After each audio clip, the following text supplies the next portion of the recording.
What's up, Duderinos, and welcome back to the Game Addicts podcast. It's been a minute. This is episode 138. I'm your player one, Brando, and joining me here today is our best bud, our good and friend, our one and only Tyler. How you doing, bud? I'm doing great. Dude, thank you so much for joining me here today. I'm sorry for cutting you off there. No problem. But I'm just so excited to have you on, man. It's been a while since I've talked to you about some games. Yeah, well, I mean, this has probably been my biggest, or not my biggest, my busiest summer on record. It feels like between school starting up and how much I worked over especially the tail end of the summer, and then we're trying to get a lot of family stuff done and out of the way before, like trips and stuff like that, before it gets cold and miserable here in Indiana again. So I'm glad that we could finally kind of peg down a day, especially before you get busier here coming up. Mm-hmm. So. Yeah, I've got a kid coming in like a week because we've moved up the date. We're now scheduled to be induced on October 12th. The due date was the 20th. Everything that I was going on in my brain for the last month, like the 20th, I'm going to get this, I'm going to do this, I'm going to pre-record some stuff. I have an episode of this show that I pre-recorded, and it's going to be a new series for the show. We've done retrospectives before, retrospectives on game series and on systems. Those aren't not going to stop. We're still going to go back to that and do some other systems and game series. I'm kind of thinking of it like this. A retrospective is a good overview. What are our favorite memories? What are our, what's the top 10 games of this system? What are the top selling games? What's the selling game? How many consoles did that sell? And that's still going to be great. But a while ago, we did an episode for a retrospective just for Final Fantasy VII, because me and Mike can talk about that ad nauseum. And that is almost like the precursor to what's this new series is going to be called Deep Dive. And that is like, I started there. I didn't take any notes for that one. I just got my stuff. We went through the characters. We kind of did the overview of the story. We did how was this made, the very first trailer, the tech demo. I actually showed the tech demo on that episode where they were making it for the N64. And you had the 3D polygon graphical characters from Final Fantasy VI. That they just showed this is kind of what we want it to look like. Well, for this episode coming up, I actually did it for Final Fantasy VIII because I just bought and beat that on the Switch, right? Because of the remastered. I took notes, 2.5 pages worth of notes, and I talked for an hour and a half. So I'm going to be doing some more of those because Mike's going through some personal stuff as well. Of course, I'm having a kid. He's going through some stuff, with his family, and we wish him all the best and love. And so it's not saying that he won't be around. We just don't know. It's going to be more difficult because of the stuff that's going on over here, stuff that's going on over here. It's kind of up in the air. So I definitely wanted to be upfront with all you guys who listen and watch this show that, I am going to switch to a bi-weekly. Of course, we didn't record last week, and that was kind of the start of it. I felt like if it's going to happen, we're just going to roll into it.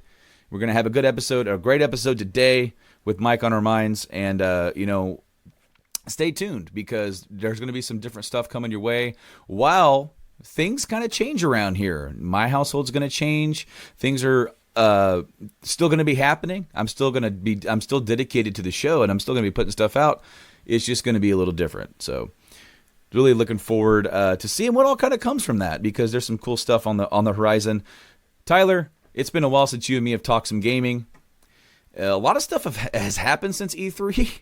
I bought and beat Link's Awakening. We're going to talk about that in a little bit. I bought and beat FF8 on the Switch. I talked about that for an hour and a half, so we don't need to really rehash that here. That's going to be in the next episode or whenever it goes up. I really do look forward to watching or listening to that deep dive because, you and I have talked at length about our loves for Final Fantasy IX and how Final Fantasy VIII is kind of that unsung hero that is just underappreciated, not only in the franchise but in the genre. And I don't feel like a lot of people or enough people give that game credit for the story that it told and the characters that it had. Well, so I really look forward to listening to that. Absolutely. I completely agree with you. Even though, as like when you talk about the main line, because I mean, Tactics is also on the PS1, right? But if you just want to isolate 7, 8, and 9, I do think it is like out of the three, like the least good. Yes. I don't want to say worst because I really don't like saying that there is a really underscore bad Final Fantasy. I don't think that they've had that. They've had ones that I like more and ones that I like least. But 8 was one that I gravitated to when I was a kid. It was like kind of the second one for me. And yes, I love 9. 9 is absolutely great. It is the best Final Fantasy you're probably ever going to play. You're not getting any arguments from me on that. And 8 has its issues. It has a lot of issues. They try to do a lot of really cool things. Some of it kind of works. Some of it kind of battles with itself. But if you know how to play it and you know how to do it, it's a fun game. And it's a game that if you put a little bit of work and some grind and certain aspects, because it's different. It's different than the other Final Fantasies. You don't go out there grinding battles. You do something else. Yeah, you mean you can just sit there and enjoy the story, and that's exactly what I did. I kind of had my review mode on more this time around. I was still enjoying it, but I'm like being a little nitpicky, especially when it comes to a release like a remastered. Because I don't know if you know this, on the console, I'm talking PS4, Xbox One, and Switch, you only get 3 cheats. You get times 3 speed up. You get God mode, essentially. It's where you take no damage and you always have a limit break. Okay, cool. And then you get no encounters, which you already get in that game. You can get it, and it works the exact same way. So anywhere that you go in the game that uses the exact same ability as that, where it's like, okay, hey, that ability doesn't work here. Yeah, it's the same thing. So I was a little disappointed because then the Steam version got all items, all abilities, all mastered level for GFs, all cards. It's like, man, it's like, okay, so you guys made a times 3 version where I can grind faster. Essentially, this is what they have done. But Nate Phillips comments on Mad Love blessing his pod, my friends. We are 138. Thank you so much, Nate, for checking out this episode of the podcast here at 138. So I bought Link's Awakening, just like I had told you, and I bought Final Fantasy 12 for the Switch. Oh, you did? I did. That is not the only game I've never finished, but one of the very few. I never got it on the PS2 until I started collecting. I was really turned off by it when I first played it on the PS2. As a purist, I snubbed my nose at it. This trash. And when in reality, it's actually one of the better games of kind of that period in time of Final Fantasy, because I'm one of the people, that unpopular opinion guy. I think all of the 13 games and spinoffs, I think those are awful. Well, you're not alone in that. I don't think that's necessarily an unpopular opinion, because until 13, 8 was considered the worst, and then 13 came out.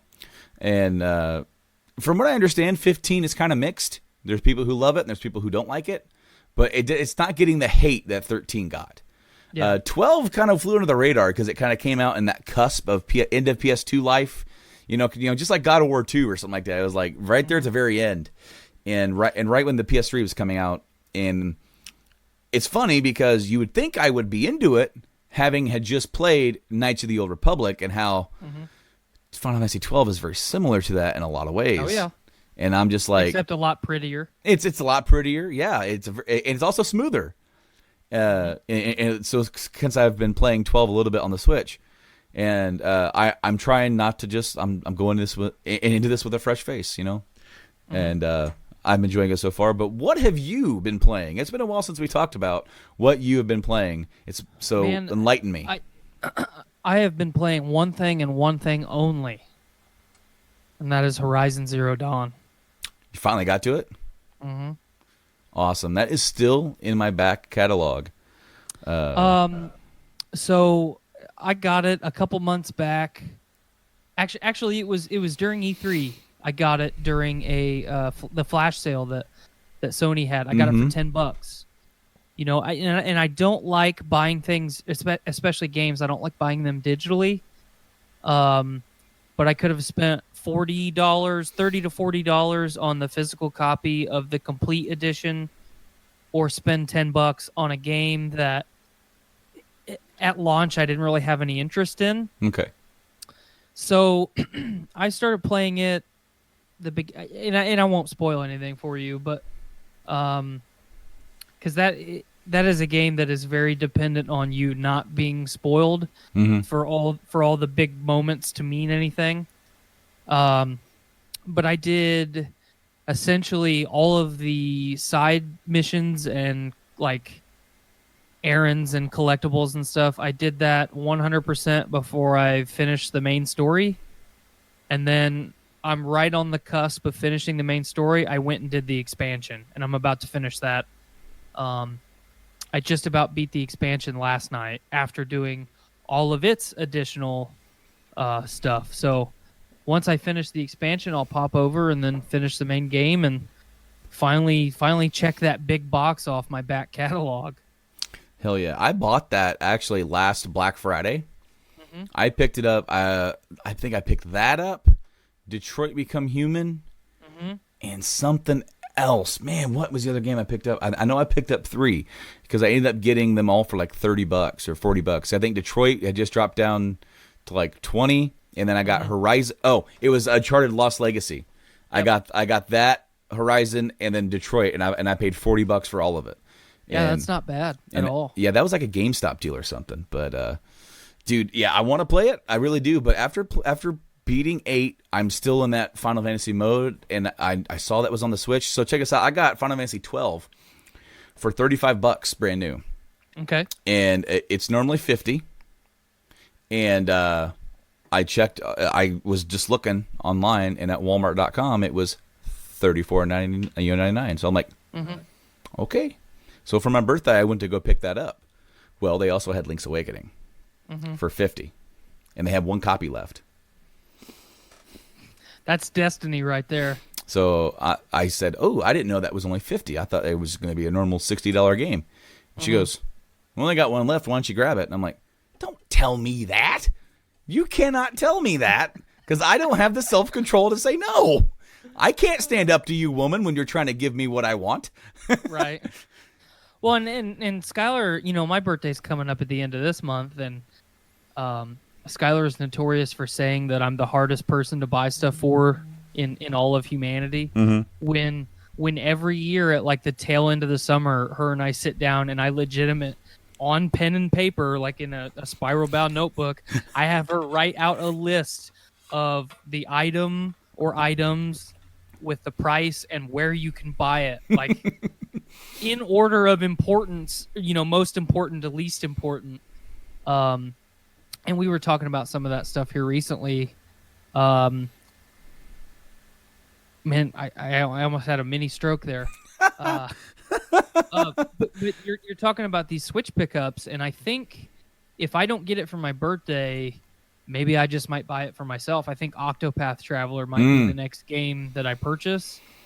You know, Mike hyped it up so much at launch, and then, you know, I've watched so much of it, and I just really...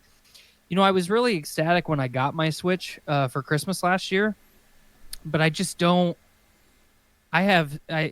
It's still the same case as when we did the backlog episode. You know, way back when. My backlog just keeps getting bigger and bigger, and I only have so many Switch games. So rather than buy more Switch games, I'm trying to make it through my backlog. So. I feel like, especially approaching the holidays when the weather is going to be shitty and, you know, I'm going to be spending even more time inside. I think now is the time for games like Octopath Traveler, you know, the last Mario that came out. Link's Awakening especially. Do you play the So- Switch in handheld mode at all? I have.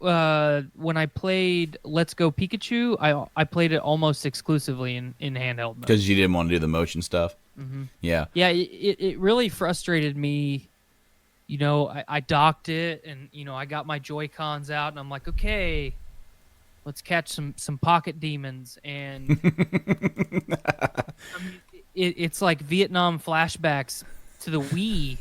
Like, I should not have to do motion control with everything. You know, that's been one of my biggest gripes with Nintendo of the last 3 generations, anyway, from the Switch back to the Wii, and you know, we've got the next Pokemon game coming up, and I'll probably get that maybe, you know, the beginning of December or something like that. Try and catch a sale. But most of the games that I've wanted to play, like this quarter, so to speak, like Gears 5, I got it from Games Pass. I beat it. It was fun. The multiplayer is as infuriating as ever. Outer Worlds is coming up. That's going to be a Game Pass deal, so I don't have to buy that, you know. So I think this holiday anyway, I'm going to focus on the Switch. Well, if you ever have the want to play the Switch in handheld mode, I got something to recommend to you. And I don't know if I've told you about it before, but I am singing the praises. And this isn't a sponsored video. I'm not getting paid a dime for this. But I love it this much because this thing changes how the system feels in handheld mode, and that's called the Satisfy Switch Grip. And you can go to Satisfy, that is SATISFYE.com, and you can get a bundle or just buy the grip, and it's $26 for the grip. And what it does, it rests the Switch right in there, and it makes it feel very, very similar to a Xbox style controller with where your thumbs rest. So you have one, and it's geared towards how the Joy-Con's thumbs are. So you have one like on the left hand side that's kind of straight down, and your thumb rests right there, and the right one's at an angle, so your thumb is right there, and it's so much more ergonomic. I'm looking at the website with the images and stuff right now. That looks great. Dude, it is awesome, and it's a game changer for sure. If you have a Switch and like playing in handheld mode, they also just came out with ones for the Switch Lite, which that is a handheld. So, and what's cool is that the cases also allow you to have the system in the grip in the case. And the case that I bought, I got mine at Christmas last year, and I'm not sure if they still sell it. It seems like they do, the Elite Bundle. Because I think I paid for that, and it was on sale because it had just come out.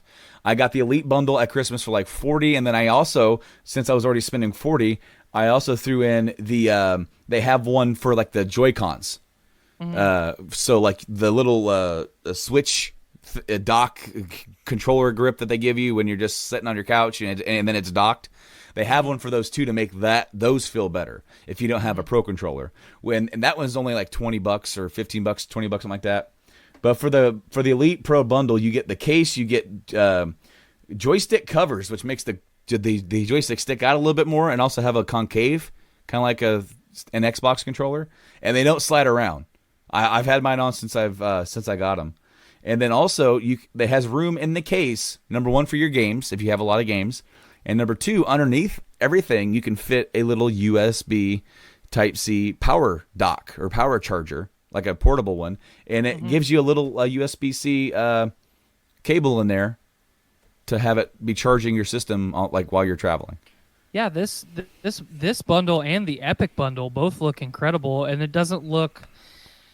You know, when I look at third party or aftermarket, you know, or however you want to label it, products like this, I always think back to like the Mad Cats and the what was the other one? Crane. Pelican. Pelican. Thank you. I always think back to like some of the stuff that I bought from them that was really, really good, but the majority of it was awful. But I remember you telling me about this last Christmas and how much you loved it, and I totally forgot about it. I'm trying to find my Pelican controller. I've actually got some really cool third-party controllers. And I also have a really bad one for the N64. It's called Performance. Yeah. Performance was one of the other ones. If you were like a guest at somebody's house, or you were like the friend that showed up last, you got that controller. That was the man. I've still got, so on my center console in my throne over here, I've got my original Pelican see-through PlayStation 2 like Pro Super Gaming 9000 controller that's wireless. Oh shit. Game Shark. I found my That's Game a Game Shark.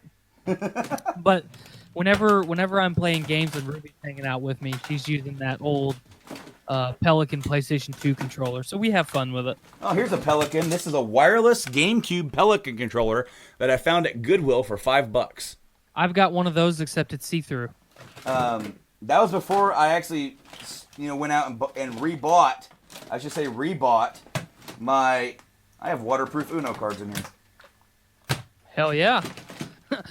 Save those for a rainy day. I get it. Here I am live on the podcast, just shifting through my controller drawers. No, I have this one third-party controller, dude, and it's like a PS2 controller, but it's shaped like an NES controller, and it's a Mad Catz. And I can't remember. It's like the Retrocon or like or something like that. And it even had rumble. It had 2 sticks, and it looked. And the 2 shoulder buttons were side by side, so it was really kind of shitty for that. So if you playing Metal Gear sucked on it, but like playing RPGs and that, I'm like, I love it. It's awesome. And now it doesn't work anymore because third party controllers suck. These, however, are molded. And these are not actual controllers. These just hold on to the grip. They grip onto the system and they grip onto the Joy-Cons. This is not the first time I've talked about it here on the podcast. This is not the first time I've dedicated 5 or 10 minutes to talking about how much this thing is awesome. And how, you mentioned the Epic Bundle. It's $85. It's like, wow, that's a lot. Well, what do you get, man? You get the actual full Switch grip. This is for the original Switch, not the Lite.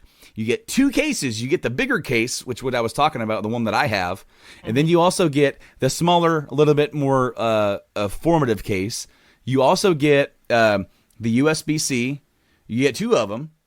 You get USB-C to USB-C, and you get a USB-C to USB-A.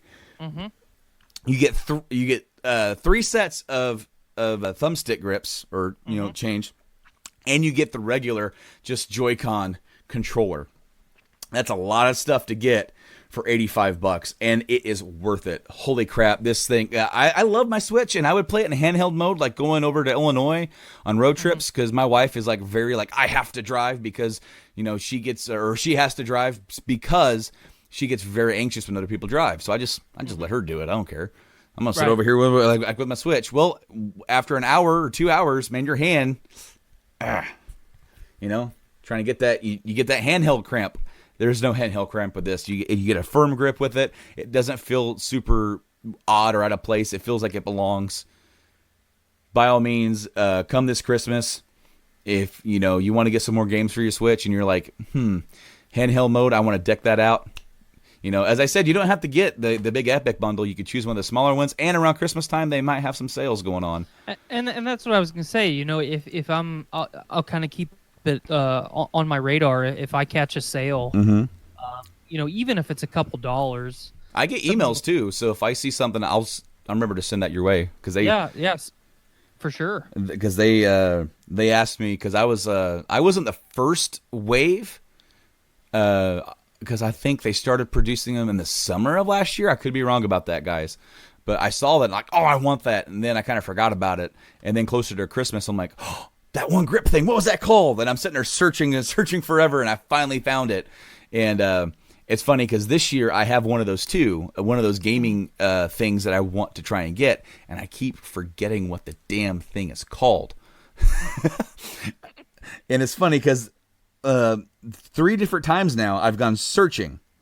Like on YouTube, some of the gaming YouTubers like that I follow, and I'm like, all right, so what the hell was this thing called again? And because what this thing will do, it will take. I have in my game room, in my setup, I have AV cables, regular AV yellow jack. I have S video, and I have component. and with my Elgato capture card, it only does HDMI, which is perfect for streaming games and looking directly at my computer screen. This is what's called the HD60, so it is perfect because there's no lag. In fact, I think it's the HD60S. There's like zero lag going. I can either look at my computer screen or look over here, and there's nothing. There's like no input lag or anything like that. But I can't hook up any of my old school consoles. This device, if I can remember the name of it, I can plug any of those devices I have, all 3 that I own, and it'll output into HDMI. Oh, okay. So like I saw this, I'm like, oh, this is made for me. And it's like $100, and it's like a little, it's this little block, like a little square, and you just plug stuff into it. It does require like an external power source, but quite literally, I can take any one of those systems I have over there, take them, bring them over here, hook them up, and I can be streaming within minutes. And to me, for a guy who has a collection and for a guy who has a lot of older systems, at least 8 hooked up into my old school TV, dude, that's a win. That is a big win. Absolutely. And I was telling her all about it, and she's looking at me like, okay, why do I care? I'm like, because you should care. Because I care. And I'm like, and because you start talking to me about all of these things like cameras and crafts, and you just go on and on and on, and I don't know about that stuff, and I'm looking at you like you're speaking French. You know, so yeah, I'm gonna have to find the name of it again, because it really does bug me that I'm like, all right, I'm gonna do this. And you know what? I actually made a list, but I got a new phone and I lost my list. I lost the list of stuff that I actually had, because I have pre-orders. I have FF7 pre-ordered. I have Last of Us pre-ordered. If I said the name of this, would you remember it? Try. Is it the Retro Tink? Retro Tink. Yes. Oh yeah. You found it. You found it. Lil Papa takes care of you. Thank you, buddy. I was actually low key trying to find it. I'm like, I know one of these guys talked about it. Retro Tink is awesome, and I think V2 just came out. Version 2 came out, and they kind of made it a little bit better than, because I think the original one came out last summer, and then I started seeing videos on it like back in June, and they were like 1 year ago. You know, I'm like, what the hell is this thing? And it's a godsend for what I want to do. As somebody who's an electrician, looking at the breakdown of this little Retro Tink unit or Retro Tink unit is pretty cool. It's actually really, really smart, and I'm surprised that no one. I mean, because I've seen for a long time, like when I lost my AV cables for my Wii U, and I went on the hunt to get new AV cables for it. One of the things that I looked at was getting one of the AV to HDMI, converter basically. And they're like $20, and they're all junk. And I just happened to get a hookup at Disc Replay and get some new AV or component cables, But this little unit is incredible. Yeah, I think it outputs everything into kind of a 480p. Yes. Okay. So what it does, it's an affordable video processor and high quality analog video to digital with HDMI, converting 240p 480i into 480p. And what that's going to do is that, most TVs, and then, of course, this device will read 480p as a, HDMI. And then you just put that right into your Streamlabs and you're ready to go. And I've seen, people test it out and here's the thing. So this is like $100, you can buy it from CastlemaniaGames.com, and it's $105 plus shipping.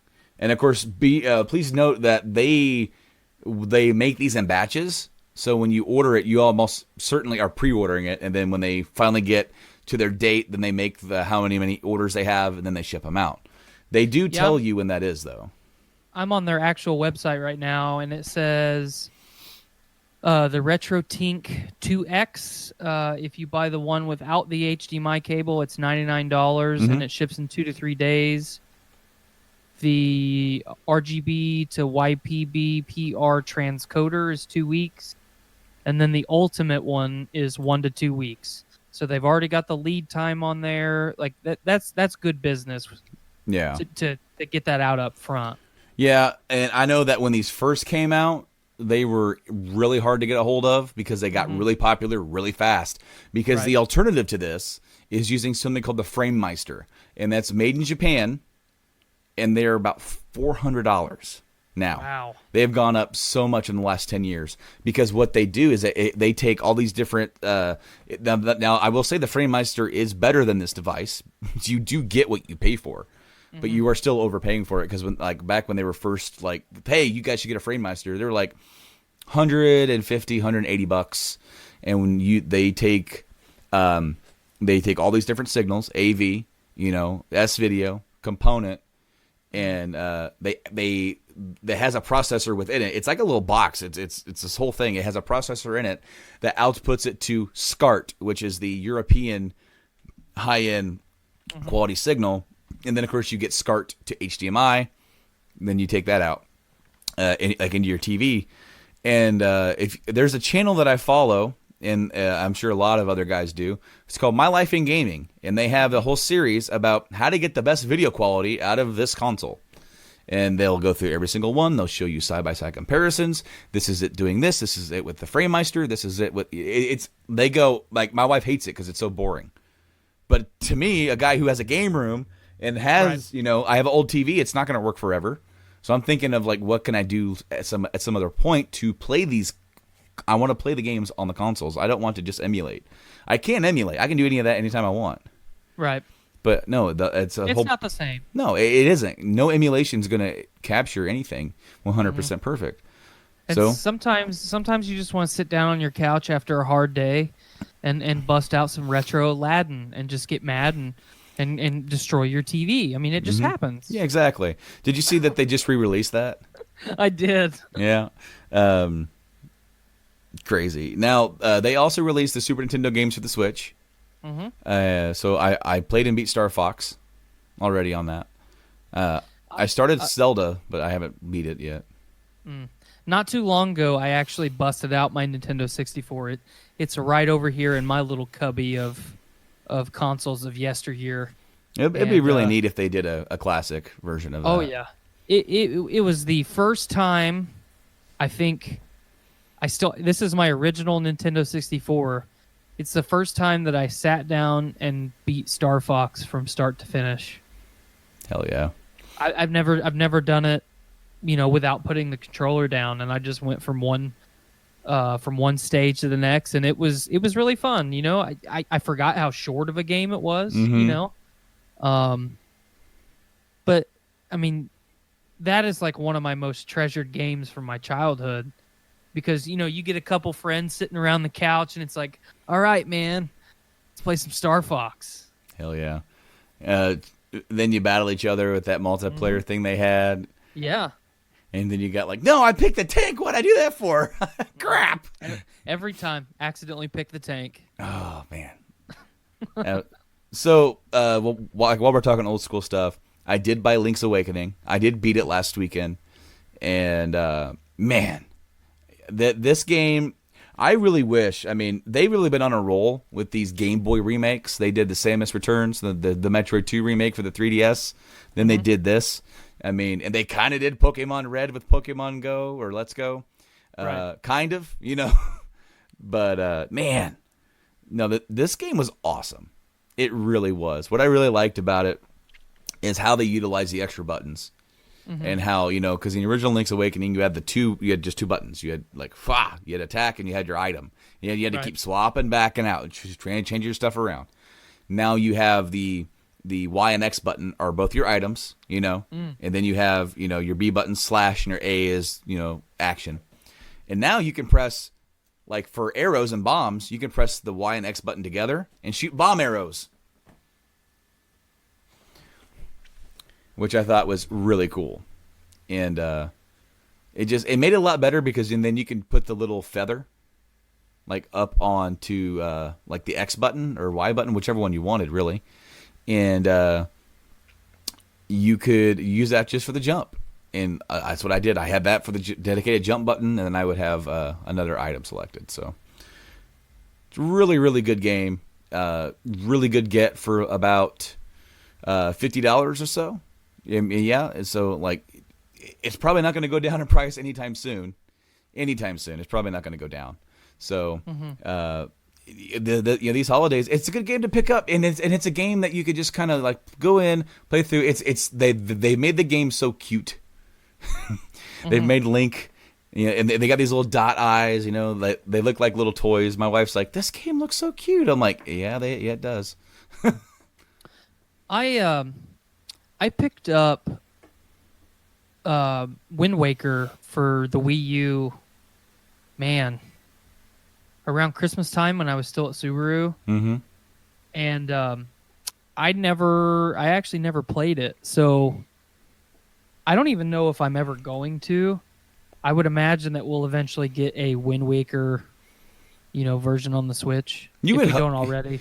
We don't have it yet. Dick says greetings from Podcastrophe. Hello, Dick. Hello. Dave says hi. Are you guys watching our podcast on your podcast? Hi, Dave. Hugs. But I've seen since Link's Awakening came out, one of the things that I've heard a lot as far as rumors from Nintendo is that we're going to get a Switch version of Skyward Sword. I've heard that as well, especially since you can do the little, motion stuff with the Joy-Cons. That would be awesome, and I think it's well deserved. That was a title that on the Wii I never got to play. I watched it a lot, and it was one of those where, I don't want to play another game that's entirely reliant on motion control. That was my big problem with it. Everything else about it, I liked. In fact, that's what I've heard. I tried to get past it, and I just haven't been able to. If I was going to wish list anything, as far as the franchise of Zelda going forward, I think you and myself and anyone that's a fan of modern or retro Zelda, either way, I don't think it really matters. We're all really looking forward to that Breath of the Wild sequel. But I would really like a Twilight Princess remaster because even and I've said it on the show before, even though Breath of the Wild was incredible, Twilight Princess, man, if they would have stopped making Zelda games with that one, I mean, that would have been the crown jewel for sure, in my opinion. So I'm really happy to see that Nintendo is staying, that is continuing the trend of keeping the bellows stoked on the Zelda franchise, because it's one that I don't think you should ever let the fire go out. Yeah, I mean, we did get Twilight Princess and Wind Waker HDs for the Wii U. Of course, the Wii U, I mean, unfortunately, it wasn't a very successful system. It's pretty cheap to collect for right now. Very cheap. So, like, if that's your thing, go for it. No, I hope both of those games do get Switch ports. That would be awesome. Of course, that means that, there's no reason, really, to leave anything exclusive to the Wii U. Yes. At this point, especially with how successful the Switch has been. Totally agree. As I said, they remade Link's Awakening for God's sake. That game is now like the original Game Boy game is like, wow, you did this all on a Game Boy game. That's kind of cool. Now it's like they've taken that and whoop, and it's so much fun to play. Awesome. And without a shadow of a doubt, like that's been a highlight of the year. That and RE2 remake for sure. Both remakes, like a figure, right? Those have been highlights for me this year in gaming. Of course, we still have a few other big games to come out. I don't know if I'm getting Death Stranding at launch. Probably not. I do plan on getting it maybe for Christmas. So there's that. I'm also going to be paying off FF7, Last of Us, Cyberpunk. Those are going to get paid off at Christmas or tax time because I have those pre-ordered as well. But speaking of The Last of Us, we got, I believe it was last week, we got a big thing. It was the PlayStation State of Play. I tried to stream it right here on this channel. Tried to stream it. My stream did not work. I sat down here with 30 seconds to go. Right here, click, click, click. Type, type, type, type, type. Go live. An error has occurred. I don't have time to troubleshoot an error. We're trying to live stream this, and then it was already starting, so I just sat here in huffy puffy for like the next 20 minutes until they pleased me in ways that only a game like The Last of Us can please me. What did you think of that trailer? Well, I mean, it's definitely got one of the hardest opens of a video game trailer that I've seen for a long time. Ellie, hold on, I got dog barking. Skylar, dog. Sorry about that. It's all right. But since the original the original teaser, you know, with her and the guitar and Joel coming in the room, it feels like damn near a decade ago that we got that teaser. To finally, you know, I got off of work and I was like, oh boy, I'm going to finally get to watch this trailer. And the tone, I think for a lot of us with that teaser, the tone was kind of in question. Like, is this just kind of, is this trying to get us in the mood to put us in the right mindset and be immersed in this hell that Ellie and the surviving humans have to live in, and then you get that hard open from the most recent trailer, and they definitely set the tone for sure. They imply that she gets beaten, raped. I mean, yeah. I don't know if she does, but one would assume, you know, we lose her friend Dina, we have to lose her along the way, right?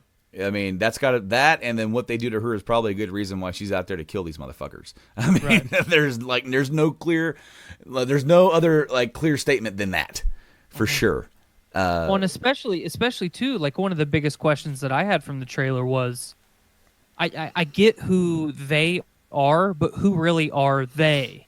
You know what I mean? Like, is this just a group of people, or, I mean, is this maybe some fireflies that are seeking retribution for what Joel's decision, the impact that has had on humanity.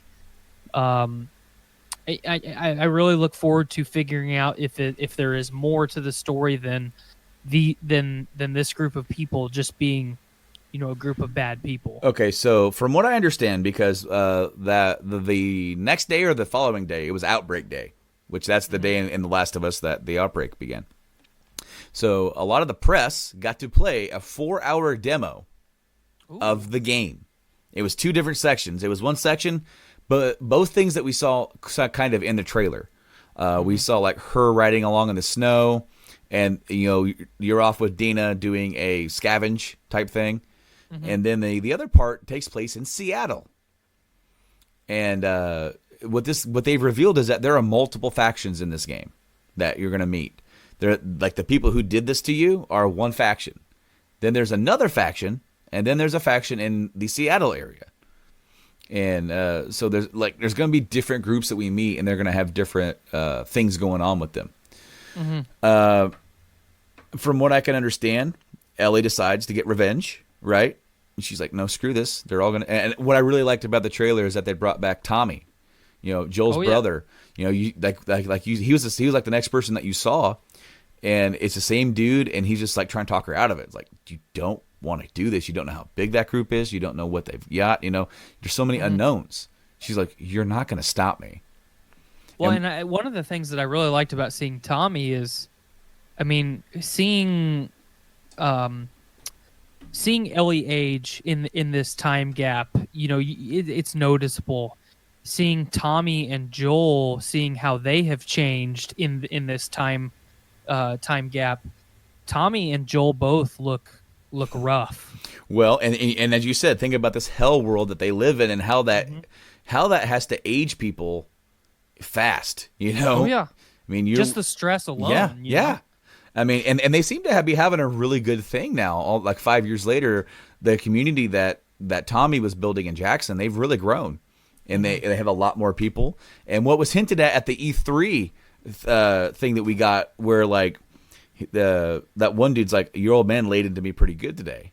Like, oh yeah. And they hinted again just during that outbreak day that Ellie and Joel kind of have a strained relationship. Mm-hmm. You know, they are not necessarily getting along.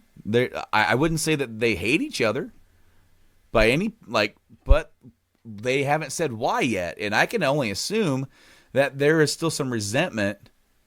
I don't think Ellie bought for 1 second the lie that Joel told her. You know, because that's the ending of the first game. You get, like, just look in her eyes, this gaze. It's almost teary-eyed. Mm-hmm. And she just says, okay. Like, all right, that's how. And of course, then it's up for interpretation at that point for how does she believe him, or is she just like, okay, this is how we're going to be then, huh? Mm-hmm. In fact, there was a deleted scene that they never ended up capturing. I don't think it never got rendered for the game. There was like an epilogue with Joel and Ellie. That if you ever go back and watch the One Night Only, where they reenact scenes live on stage in front of people with the actors that play Joel and Ellie and Tess, it's really cool. It's actually a really cool thing because like they just have a few props on stage and it's just them in character acting it out in front of an audience, and it's some of the big moments, some of the big moments in the game that they do it with. And they went back and they did this special ending where Ellie's in her room and Ellie is alone, and Joel knocks on the door, and she's kind of like, whatever, with him. And then he goes, oh yeah, I brought you. Joel is like saying he went out on patrol with this girl, with this gal. And he goes, I think Tommy's trying to get me hitched, He's like, she had your kind of humor. Told me one of those puns. He's like, I think you kind of like her. Okay. All right. He's like, all right, so this ain't going nowhere. He goes, I got you something, by the way. And he pulls out the guitar. She goes, what's this? He goes, it's a guitar. She goes, I know that it's a guitar, Joel. What are you doing? He goes, I told you I'd teach you. And then her mood kind of changes. And, she's kind of touched that he remembered just something that he said in passing, Right. And then he's getting ready to leave. And she goes, so what was the joke? And he stops like in the doorway. He goes, huh? He goes, the joke she told you, what was it? And he goes, oh, it was, why don't we eat clocks? She's like, I don't know. Why? He goes, it's too time consuming. And then she kind of chuckles, and then they say bye. Yeah. And it was like this. I like the scene. I thought it was really cool for fans of the series. I'm glad that wasn't in the game because I kind of like the way the game ended. But I like because it kind of tells their relationship is strained. And I definitely want to know why.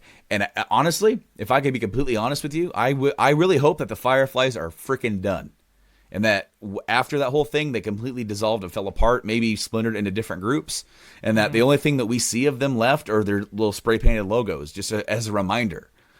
And that the real big issue with him taking her away from them and killing all of them is the issue between those two about that. That's the crux of it. And it's just how those two are there, kind of maybe at odds over that because of how much she wanted it to be her turn to help you. If it's going to be her turn, let me do something good with it. Right. And that's why I really liked the end of this trailer. When they finally revealed Joel, as you said, he looked rough. And he's not trying to talk her out of it. Just like in that teaser we got all the way back when with her and the guitar. He's not talking her out of it. He's just, in that trailer, in that teaser, he was like, "Are you really going to go through with this?" And then she tells him she's going to find and kill every last one of them.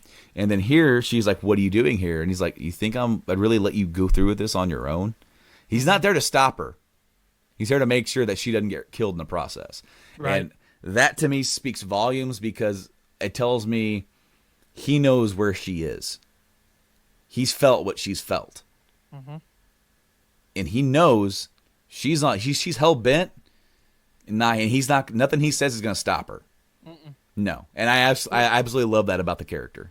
Well, and I think especially too, like, with the way the original Last of Us opens, and then you build this relationship. Ellie becomes Joel's surrogate daughter. Mm-hmm.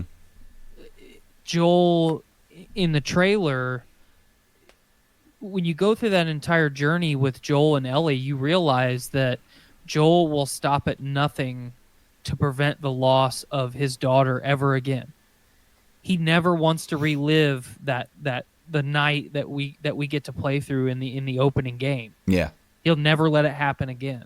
Well, and that's why he's so going on this adventure with Ellie is what he has to do to make sure that never happens. That's what it's going to be.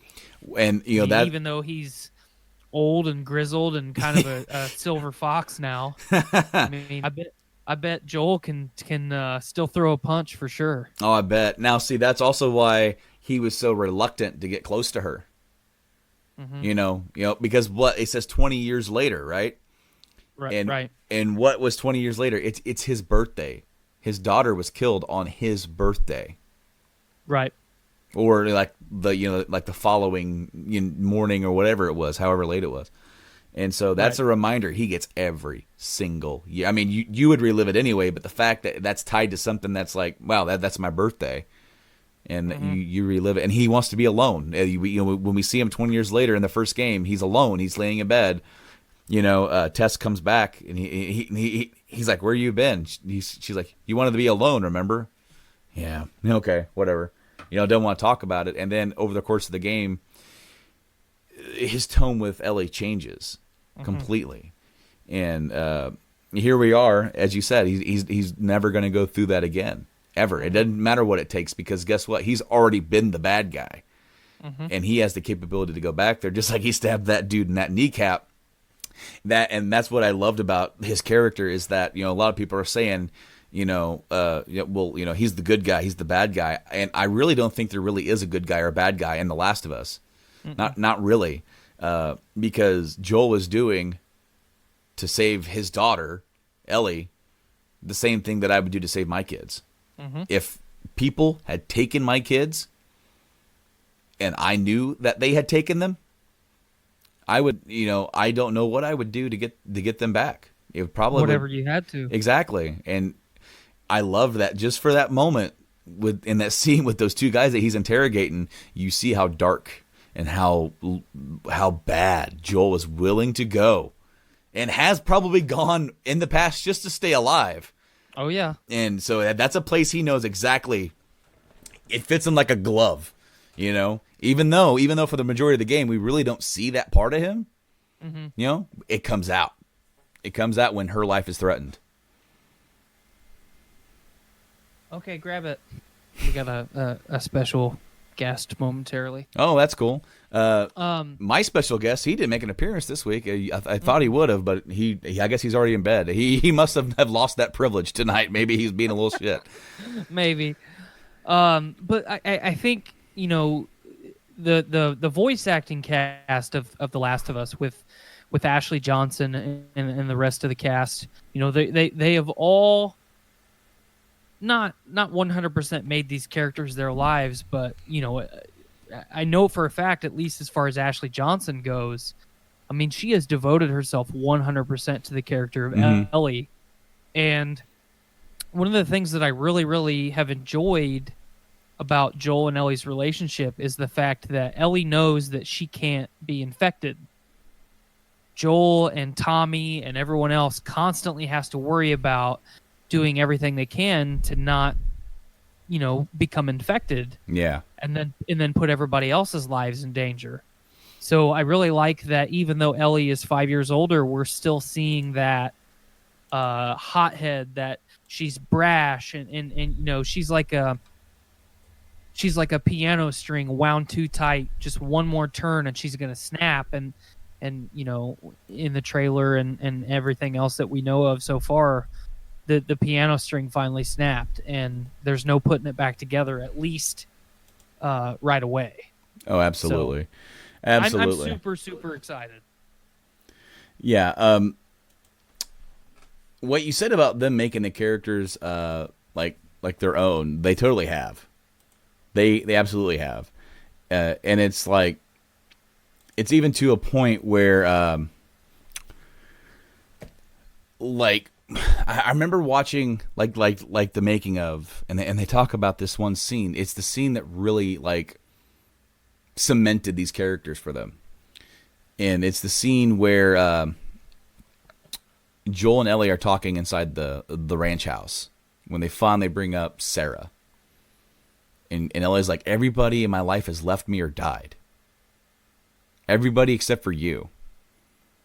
And like, they tried filming this scene a couple times and they just couldn't get it. For some reason, they just couldn't get the feeling. And there was kind of the frustration setting in. You know, I mean, this is like the third or fourth time they've done the take. And it's like, I don't know, try this, try that. And they just kind of like started, they did the scene, but they also just kind of winged it. Mm-hmm. And then, Ashley Johnson threw in the, everyone has left, everyone has died or left. Everyone fucking except for you. And then she shoves him. And then that moment just kind of created this tension between the characters, right? Right. That scene's kind of like, it's sad and it's uncomfortable to watch for all the right reasons. Because it's these two characters at this crossroads. It's like, she goes, like, you're fucking leaving me after everything we've been through. Everything. You just want to dump me off. And it's funny because then it's after that scene that he decides to carry on.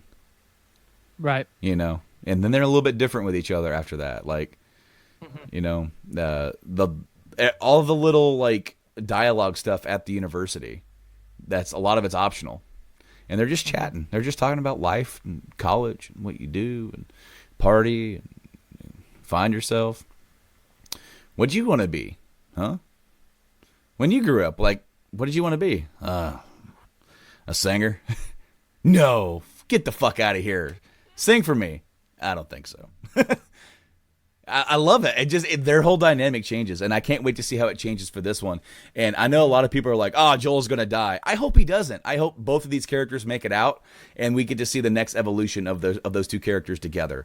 Because it would make sense for him to die, sure, making sure that she fulfills it. But at the same time, I would like to see this be just an extension of those characters, and them to do. Like, not the thing you would expect. Like, the typical, okay, now Joel's helping her out, and then her doing this is going to result in him dying. It's like, I kind of hope not. Yeah. Well, and a story like that, especially with characters like this, is so predictable. Mm-hmm. And I think Naughty Dog has set the precedent that they don't write predictable material. At least things that aren't blatantly obvious, you know what I mean? Yeah. I honestly would really like to see, kind of along the same vein of Captain America and Endgame, let the man retire. Mm-hmm. He has lived a hard life, the definition of a hard life, and if he, his whole goal getting back to Tommy with Ellie, was to provide her a safe place to live and for himself a safe place to live and take care of his his little brother. And as much as I'm excited to see Joel and Ellie's relationship continue to play out, I would like to see more Tom, because now that they have been together for a long continuous period of time, how are Joel and Tommy getting along? Are they still butting heads? How are Ellie and Tommy getting along?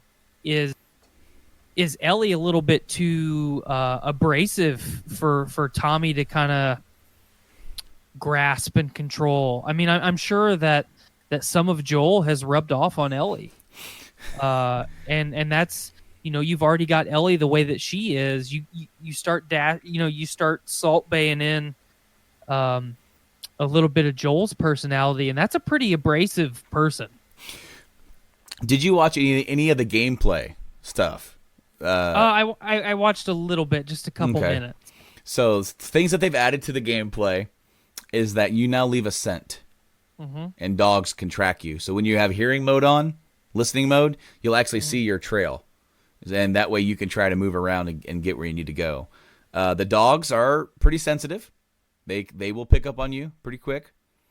And they actually react to the humans and the dogs will react if you kill either one. So, like, if you kill the owner, the dog will be confused and sad that his owner got shot or whatever. Mm-hmm. And then, likewise, if you kill the dog, they'll be like, "Oh my god!" You know, they'll react. And also, one thing that they added in, which I think is really cool, like really really cool, when you kill somebody, one of the other people in the area, they don't just yell "Got her" or something like that. They yell out the name of the person you just killed. I didn't see that. Yeah, so like there was one where she threw like a napalm thing, you know, like a Molotov, and this dude got lit up, and this lady yelled from the other room, "Jared!" So now they're giving a name to every single person that you kill. So it makes it carry more weight. Mm-hmm. And it's like that's such a small thing. That. Oh yeah, but in reality, it's such a big thing. You know. Mm-hmm. Like I don't know. It's tough. It's kind of part of why I have enjoyed Horizon here lately. Is there's such an emphasis on stealth, and it's not. I mean, you can play it however you want, but if you're a little bit stealthy when you need to, it just makes quality of life so much better. And you know, The Last of Us was no different. Uncharted was no different. You know. And the little bit of gameplay that I did get to watch, some of it was featured in the trailer, seeing her sneak around with her bow and she can go prone now. She can go prone. And everything that you could do, kneeling or standing, like throwing stuff or aiming, you can do prone, which is very... and she can now jump. She's a little bit more agile than Joel. That's kind of how they advertised it, you know? So like the first game was a lot of you being Joel helping her get around. Moving a ladder, helping her across this lake, whatever. Right. Now she can jump. It almost looked like they took a lot of what worked for Uncharted, and brought it over. Slid this over. Let's make her jump. Let's let her grab that. Maybe not make it so much parkour, but make it to where jump across this thing, or climb up and jump over something. And I think that lends credence to when you're panicked, when you're running away from something. And there was some really cool stuff like how you can transition into like melee weapons while you're fighting somebody. Like she killed somebody and hit somebody and then grabbed their weapon and like finish them off. It looked like a struggle, and I'm very excited for that because obviously, while she's going to be a badass, it's a little bit different, carrying those punches, from a guy like Joel who was like in his 50s, early 50s or late 40s in the first game, coming in with a big wallop, No doubt she's gonna take a hit, but carry weight with that. But there's just something different about Joel. That was always I loved getting into fisticuffs with people because he was totally non-finessed, and it was ugly, but it always got the job done. And I just like he would take a dude's face and mash it into the side table, or beat him down and stomp their face in, and then you'd hear Ellie, "Holy shit, Joel!" And in reality, it needed to be focusing on Joel going, yeah, exactly. But my pacemaker. What I love though is that she paid attention to all that. Oh yeah, he taught her how to kill. That journey across the country. You telling me she didn't pick up anything? She did by the end of the first game. Oh, you know. I think it'll be really interesting. Carrying over the emphasis on stealth.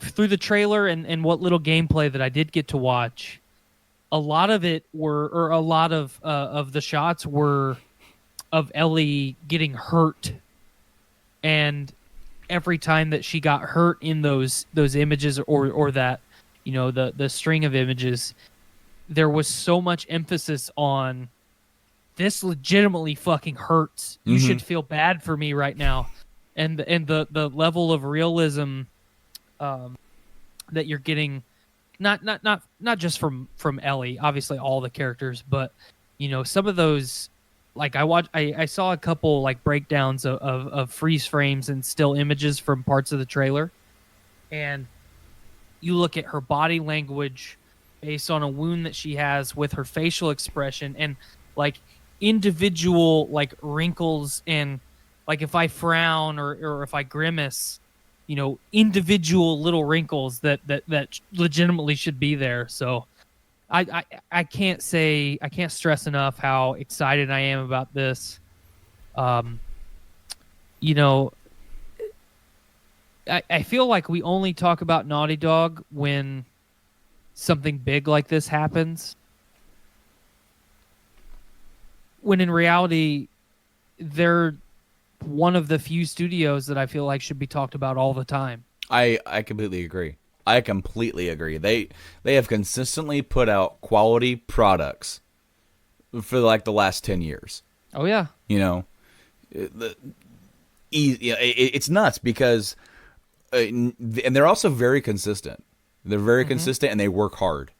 And it shows. It shows in every single title that they put out. Uncharted 4 is still one of the best looking PS4 games, and this game blows that game visually out of the water. Mm-hmm. It's nuts how much they've grown, and I cannot wait to see what this game looks like on a PS5. Oh yeah, even bolstered up even more. It's like I'm gonna play it when it comes out, and then I'm gonna play it again when I get the PS5, right? Well, and when you and I first got acquainted, that was one of the first things that we talked about when you found out that I had a PlayStation. Did you play The Last of Us Remaster on PlayStation? And when I got my console, I think I bought the remaster pretty much as soon as I could. And I unfortunately did not get to experience that journey on the PlayStation 3, so... But it was so enjoyable because I went into the remaster with no expectations whatsoever, and Skylar can attest to it. Every now and then I'll sit down on a weekend and just bust it out, from start to finish, basically in a day. I'll play it all day and all night, and just there's so many impactful moments in the first game. The story is so well written, and everything that they did mechanically and graphically and story-wise in the first game, from what we've seen graphic-wise and mechanic-wise, they've doubled down on it. So there's no reason to believe that they didn't double down on the story elements as well. Exactly. And the fact that they're going to make the game bigger, but they're not making it open world, that speaks volumes to me, because now you're going to have a lot more air like this. They showed up that little combat area, and almost every single one of those houses that are in this area, you can go into them and find stuff in them, or hide in them, or try to use those to your advantage when you're in combat. And you'll be rewarded for that by finding some stuff you wouldn't have normally found if you didn't search every house or go in here. It makes it a little bit more realistic too, because if you were just rolling down my street in post-apocalyptic Last of Us world, you'd be looking in houses. You'd be looking, trying to scrounge, and there might be a house you might not be able to get into, but you'd probably be able to get into most of them. Mm-hmm. Well, and it also increases the risk. You never know. You crawl through a window and the house may be full of infected. You don't know, or it might have a bunch of people sleeping in it. Yeah, exactly. And how are they going to react in this kind of world where some dude or gal just kind of drops in on them? So. Absolutely, man. I'm so excited for this, and I'm so excited that it's not that far away. We literally only have like 4 months or 5 months until we get there, and that's going to be here before we know it. With everything going on, with me having a kid, with the holidays, it's like the holidays are just going to kind of be over, and we're going to be past that, and it's going to start going, okay, life's here, and then it's going to be like Last of Us. And literally a week later for me, FF7 Remake. And I'm so excited for that too. I will tell you, as a person who loves Final Fantasy VII, but not in the same light as a lot of people, because it was not my first Final Fantasy VII or Final Fantasy. I am getting it at launch. Hell yeah! I can't afford not to. Well, and here's the thing: is that what I'm loving about everything that I've seen is how much they're just amping it up. And they're going to make every single, and this is only like the first 10 hours of the original game, but they're going to make you're going to spend more time with the little characters. And then there is that scene at the end of the last trailer where they showed Cloud, Barrett, and Tifa looking off at the plate having dropped. And of course that that trailer came out on 9/11, and it really reminded me of that, the weight and the impact of this company framed, these terrorists. They are terrorists.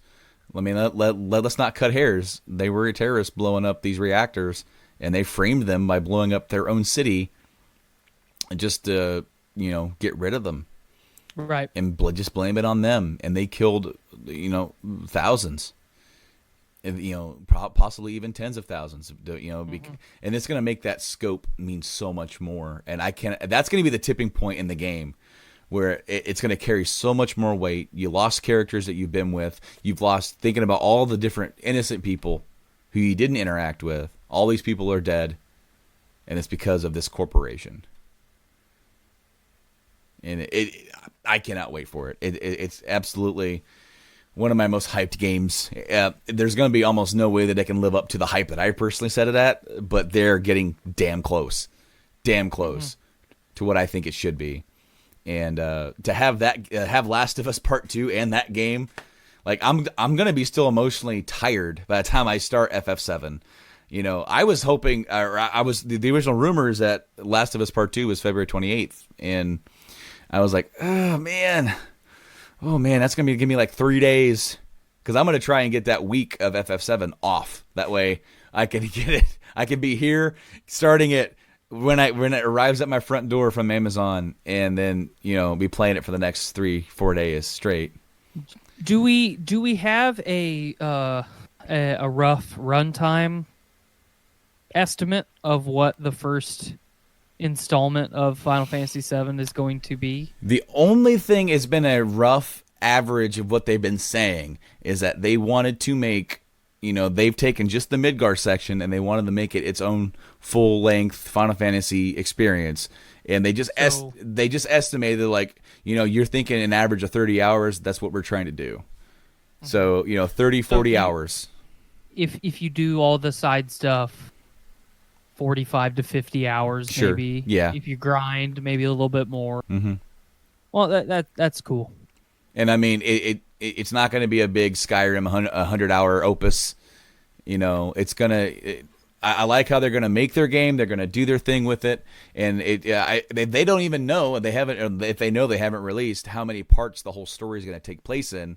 But I like that they're making this wider and bigger and taking that time to tell a better story. Right. Which, tell a story that we can actually understand. well, this guy are sick. Yeah, I mean, that's not the fact that, like, the first game, the original game, does have a good story. It does follow a good plot. But it's not very well translated or localized. Right. And that does hurt it a little bit, because it's more left on, some of the stuff is more implied and not just given to you. Whereas, I mean, you don't even know who or what Sephiroth really is until, like, the end of the Midgar section. And they're like, oh, hey, he was this dude. And then Cloud tells you all about him. It's like, hey, we did this thing. And now we're going to be seeing him in visions, and it's going to be plaguing Cloud. There's going to be more stuff that they add in. I think I heard Mark Hamill in the trailer as Don Canario. It sounds just like him. He hasn't said a damn thing, so I'm wondering, like, is this you? Is it really you, Mark Hamill, or is it just a sound-alike? Because if it is, we found the new Joker. I mean, for when Mark Hamill doesn't want to do it anymore. Right. Because he sounds just like Mark Hamill. But I know I'm super excited for that as well. No, Last of Us really took my breath away last week. They released a video. A lot of people, the only thing that I don't like is that people are like, we played it for like 3 or 4 hours, but they just keep showing the exact same gameplay, the 10-minute gameplay that got released. And I think that was like kind of like you guys can show this and talk about it. I don't know why they wouldn't let them just capture their own and talk about it. I mean, granted, they don't want to show everybody the 4 hours. I totally get that. But you got to see all the new stuff implemented, and I do hope that everything is completely ready to go, and I hope we don't get a delay, because I want to play this story and figure out what's going on as soon as possible. So before we get out of here, there was a few news things I wanted to talk about. Okay. First and foremost, PS4 crossplay now exists for all developers. It's out of beta. They haven't announced it, but it came out through. Who did it come out via? It was some a Wired article. Wired talked about it. Call of Duty Modern Warfare is the first new game to have it, and then any game going forward can now do it. So that's cool. Sony boss Sean Layden departs just suddenly. He's out. Do we have any actual information on that? It's unclear whether or not he's retiring or simply moving on, but the news was shared by a Japanese press release. It's with great emotion that we announced that Worldwide Studios chairman Sean Layden will be departing Sony Interactive Entertainment, which, I mean, last year at the Game Awards, we got Phil Spencer, Sean Layden, and Reggie Fils-Aimé, and now Reggie and Sean are gone. It's like, man, Spencer's the only guy left, because, I mean, these were the faces of these companies for the American audience. And now Reggie retired. We don't know what's going on with Sean. I did see another article. It's PlayStation Insider. Now, this is, grain of salt here. PlayStation has seen a lot of departures and shakeups on the executive level lately, including Sean Layden, who just left.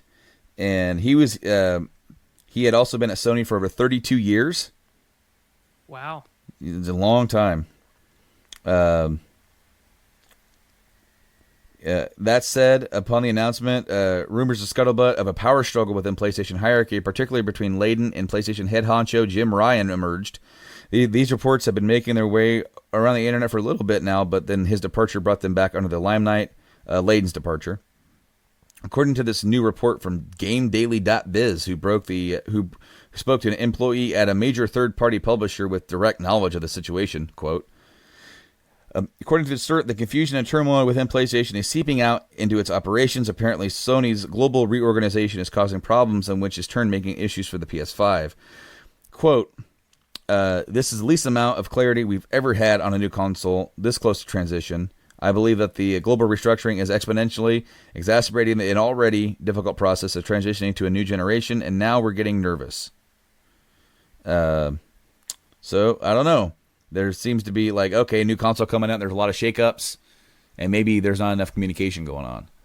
I hope that this doesn't bleed into the product. I mean, these guys have had these dev kits for a while. They're already making their games, and I mean, they're at a mode right now where PlayStation can enter the next generation with a really big, bonus users coming in.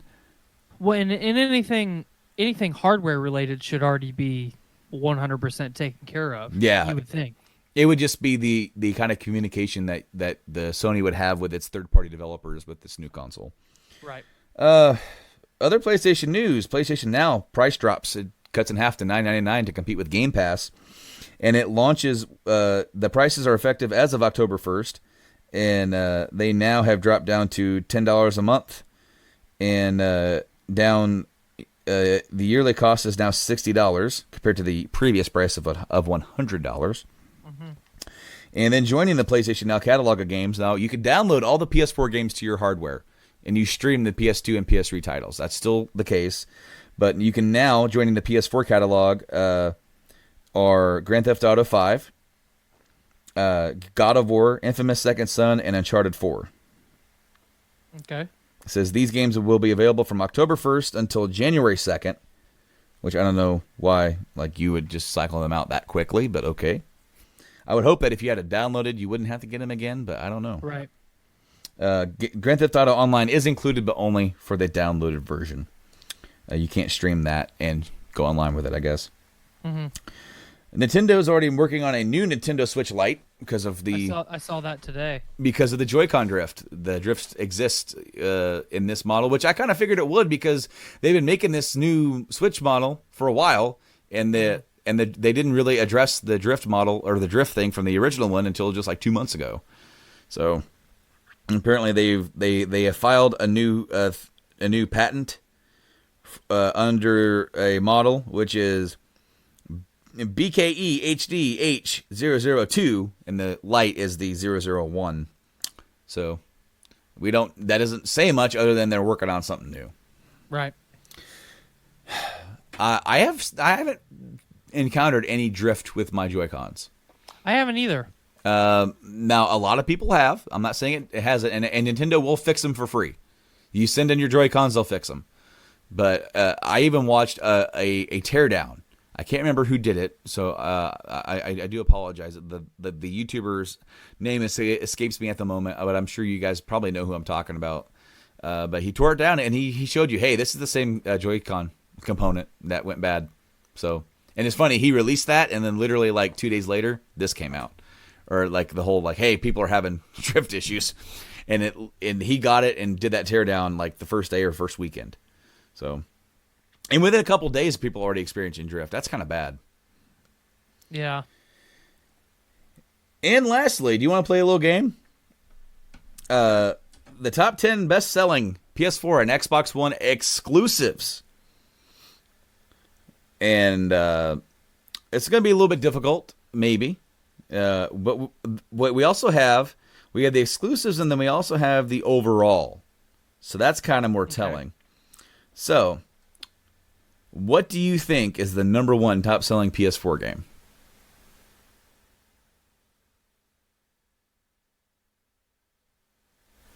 And it's got to be exclusive to that console.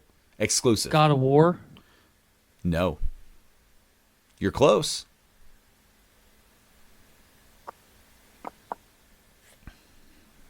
Man, I don't know. That's tough. All right. Sony, that's tough for PlayStation, especially because they have so many exclusives that sold very, very well last year. All right, so I'm going to go through the top 10. This is all time. Okay. Number 10, MLB 18, the show. Okay. Number 9, MLB 19, the show. Number 8, MLB 17, the show. Okay. Number 7, Infamous Second Son. Okay. Number 6, Days Gone. Of course, that just came out this year, so that's pretty good. That's in number 6 of all time. Mm-hmm. Bloodborne is 5. 4 is Uncharted 4, A Thief's End. Mm-hmm. 3 is Horizon Zero Dawn. Okay. That's really good for a new IP. Mm-hmm. Number 2 is God of War. Number 1 is Spider-Man. Oh, damn it! I forgot about Spider-Man. And switching over to the Xbox One, Shot in the Dark. What do you think's number 1? Gears of War 4. Negatory. I'll give you one more shot before I run down the top 10.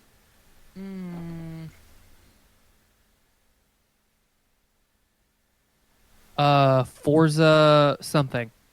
Negative. Okay, so number 10 is State of Decay 2. Okay. 9 is Forza 7. Forza Motorsport 7. 8 is Forza Motorsport 6.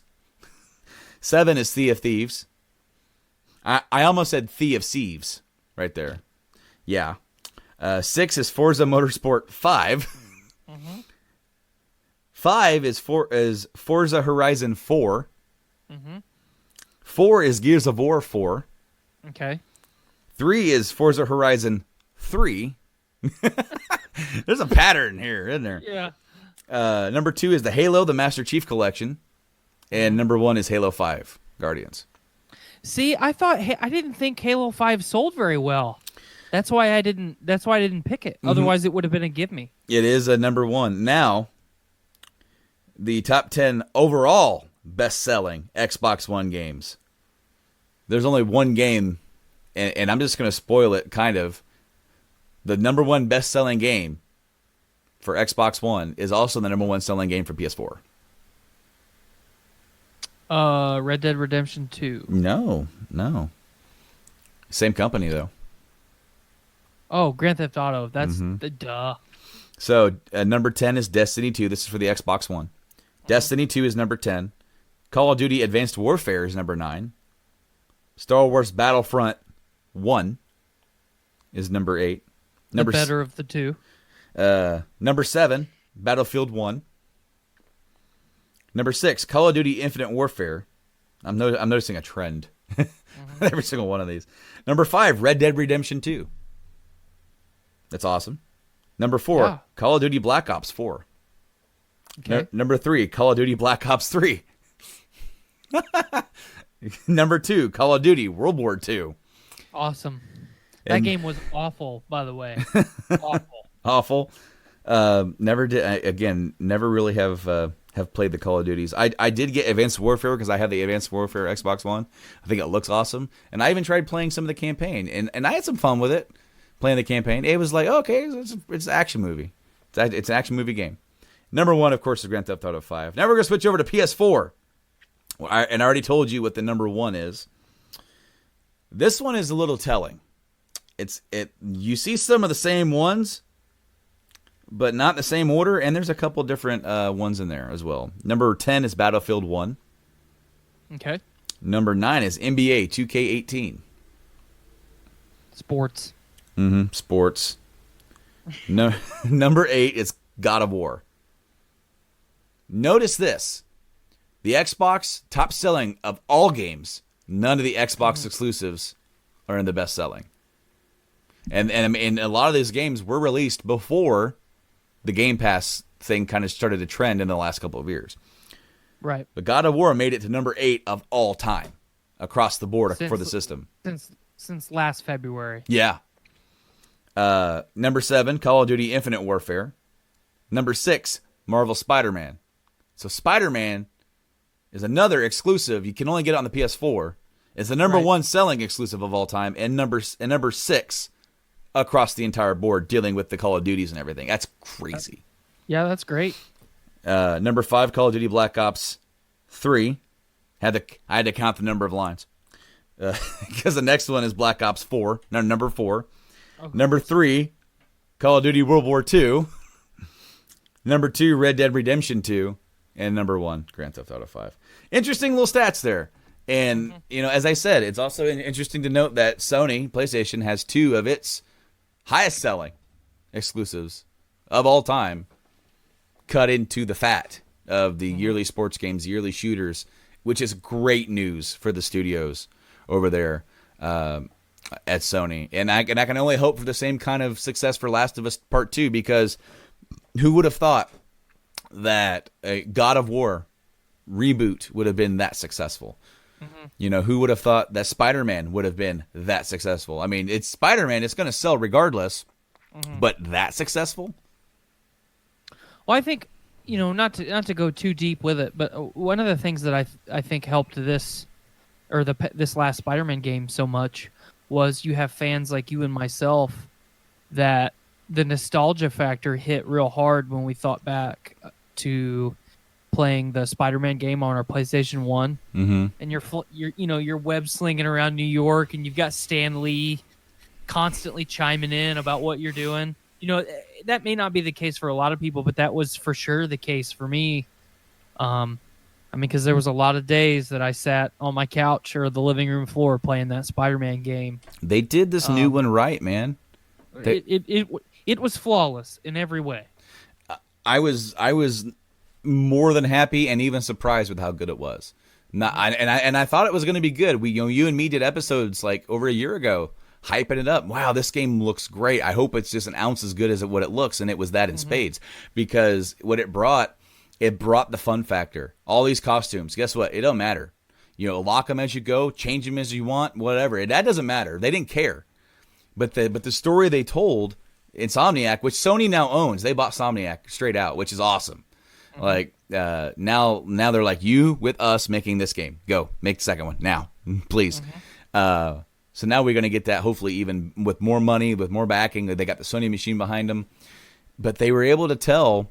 And it's the same that I felt with The Last of Us, with the new God of War. It was it was better storytelling than what you kind of would have expected out of a superhero game. Absolutely. And they brought that, and I call it Sony storytelling. And a lot of people criticize, saying that that God of War didn't revolutionize storytelling, and it didn't revolutionize it. It was just good. It was better than what had come before it, as far as in that series goes. I think even though God of War didn't revolutionize storytelling as far as telling a new story or a story that hasn't been told before, what they did revolutionize is the way that it was delivered. So, I mean, if people want to debate that, obviously they can.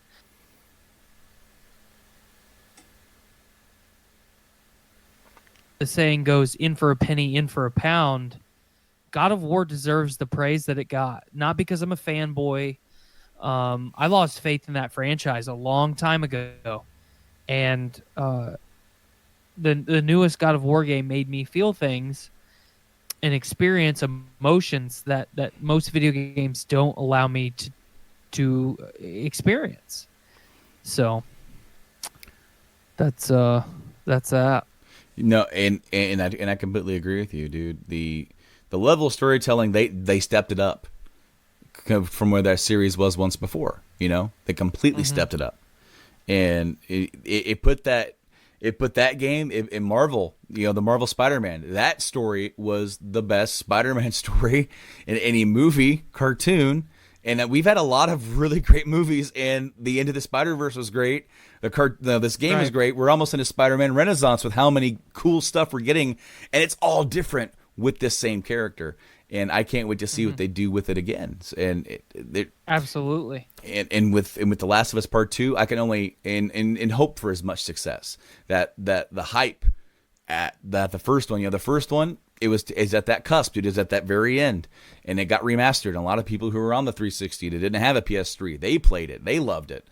So what I'm hoping is that you bring even more people who never even thought about it. You know, Last of Us Remastered is free this month on PS Plus. Go get it. There's no reason not to when it's free. If you're a Plus member, that game is worth every ounce of free. That game is worth every ounce of $60. You should, I was going to say, you still should just go buy it. Don't download it for free on PlayStation. Just go buy it. Oh, dude, you can get it for cheap now. It's like, I think it's like $20 or $15. It's something like that. It's super cheap. You can go, it's in the greatest hits thing. You can go grab it. But, dude, I think that's going to do it for us here today. It's getting a little late. It's time to go and start winding down. And I got to eat dinner yet. But, Tyler, thank you so much for joining me this week and chatting with me. It's been such a treat to get to catch up with you, my friend.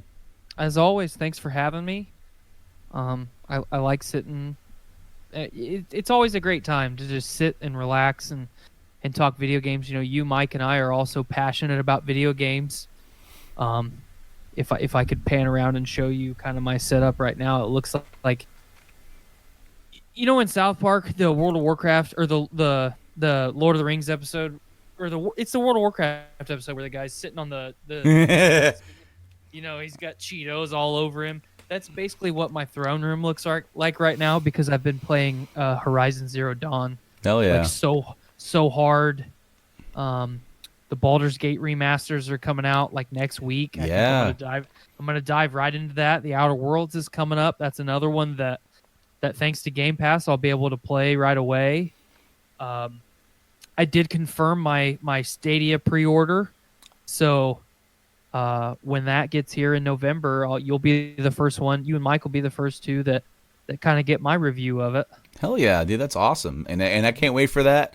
And of course, here on the show, we are going to start doing it every other week due to the changes kind of going on with me and Mike and things kind of going on in our lives. You're still going to get some content from us. It's going to be every other Wednesday. We may not live stream it. It may just be uploaded to our YouTube. Our YouTube is a one-stop shop. You get our video podcast. There's an audio-only version for all those guys that just want to put us on in the background. And then there's also, like our gameplay videos that we do. I'm a little behind now. I'm officially behind. I was doing 2 episodes a week, and last week I did 1, and this week I have not done any due to all the stuff. I swear to you, it is Brando's honor that this year, at some point, well, even if it's got to bleed in the next year, I'm going to complete the Mass Effect trilogy as a complete playthrough for the YouTube channel. That's going to happen.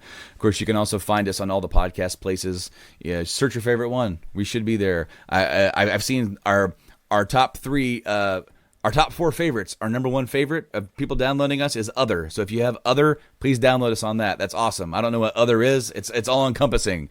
But we're also on Spotify. That's number 2, and then there's like Castbox in there. And then Android Player, whatever, dude. We're on Google Play, we're on Apple, Spotify, iHeartRadio now. We're on Stitcher, all across the board. We're on all those places. Go check us out, and then link up with us on our socials. Game Addicts Play on Facebook, Twitter, Instagram. I've been a little bit more active on Twitter lately. I'm kind of getting into it a little bit more. It's kind of cool because there's an ever rotating surge of new weird topics. Sometimes it's newsworthy. and other times it's just like things you would not expect just to be trending. Like there was a topic one day, things to shove in your butt, and it was just a whole people just chiming in. You know, like suppositories was one of them. That was pretty like tame, but then there was ones that were not tame. And I just logged in one day and went, oh, this is trending. Okay, let's see what quirky things people are sticking in there. So, never really got into Twitter, but it's been amusing for the last month that I've been trying. Twitter, I don't like it. I think it is an awful social media platform. It's been entertaining, to say the least.